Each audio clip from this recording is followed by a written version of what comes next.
1300 hours Pakistan Standard Time. Assalamu alaikum. This is Radio Pakistan.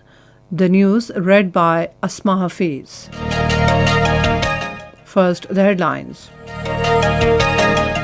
Saudi King and Crown Prince have extended wishes for a speedy recovery of Prime Minister Imran Khan from COVID-19.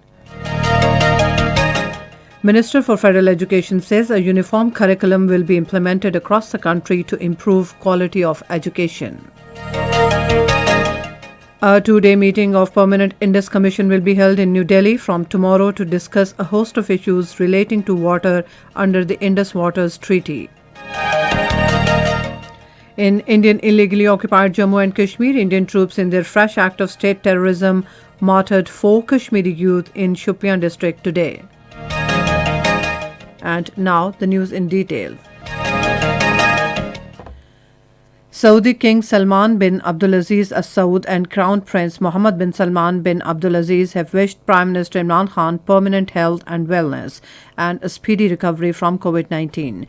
According to official Saudi news agency, the messages of good health by the Saudi top leadership were sent through a cable.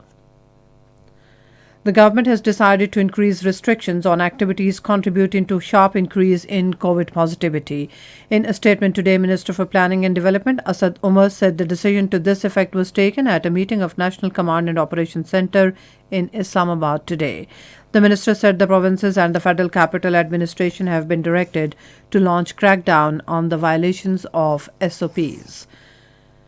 Minister for Federal Education and Professional Training Shafqat Mahmood has said that a uniform curriculum will be implemented across the country to improve quality of education. Talking to newsmen in Lahore today, he said the Punjab government has constituted a committee to introduce a uniform curriculum.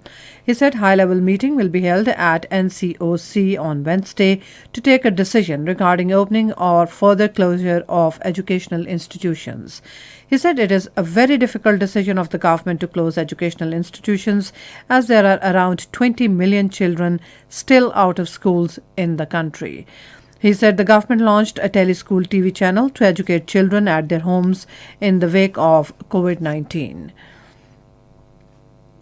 The nation celebrates Pakistan Day tomorrow with renewed commitment to work hard for the progress and stability of the country. The day marks adoption of historic Lahore Resolution this day in 1940 that provided a framework for realization of the goal of a separate homeland for Muslims of South Asia.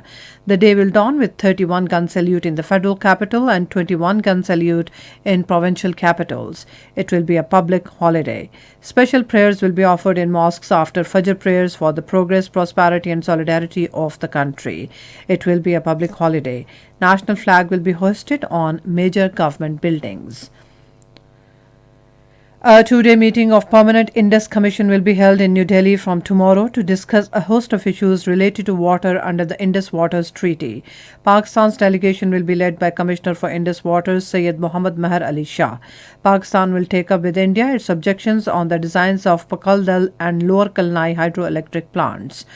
Under the provisions of Indus Waters Treaty 1960, Permanent Indus Commission is required to meet at least once a year.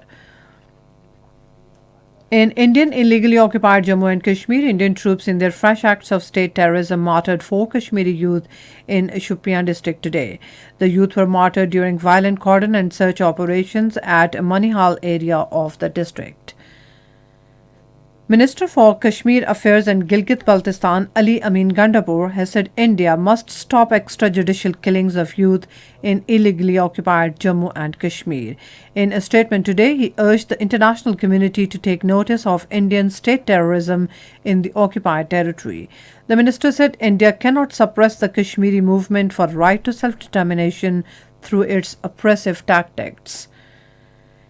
In India, religion-based hatred and discrimination is increasing under fascist Modi regime. According to Indian media, banners have been put up outside 150 temples in Uttarakhand's Dehradun prohibiting the entry of non-Hindus.